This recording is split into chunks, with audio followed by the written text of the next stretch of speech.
400 years ago, navigating the open ocean was difficult. The winds and currents pushed and pulled ships off course, and so sailors based their directions on the port they left, attempting to maintain an accurate record of the ship's direction and the distance sailed. This process was known as dead reckoning, because being just half a degree off could result in sailing right past the island that lay several miles just over the horizon. This was an easy mistake to make.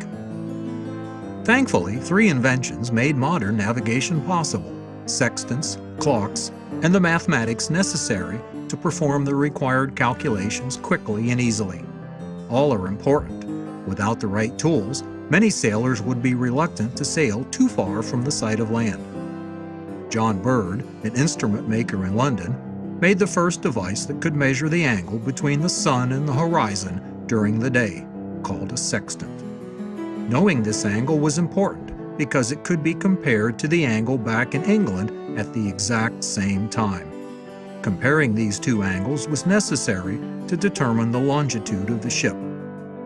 Clocks came next. In 1761, John Harrison, an English clockmaker and carpenter, built a clock that could keep accurate time at sea. A timepiece that could maintain accurate time while on a pitching, yawing deck in harsh conditions was necessary in order to know the time back in England. There was one catch, though. Since such a timepiece was handmade, it was very expensive, so an alternate method using lunar measurements and intense calculations was often used to cut costs.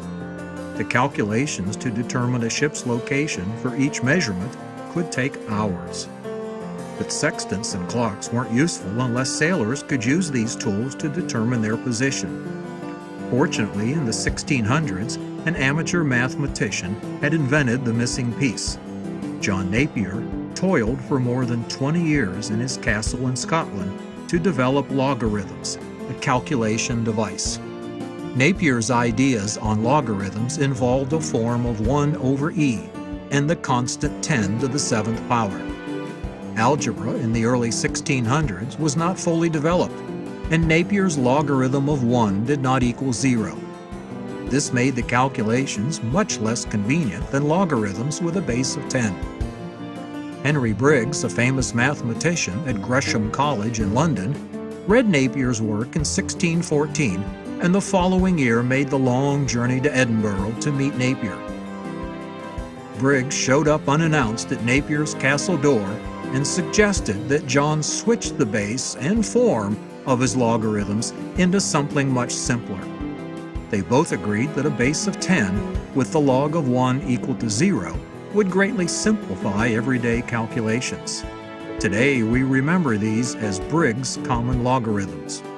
Until the development of electric calculating machines in the 20th century, any calculations involving multiplication, division, powers, and extraction of roots with large and small numbers were done using logarithms.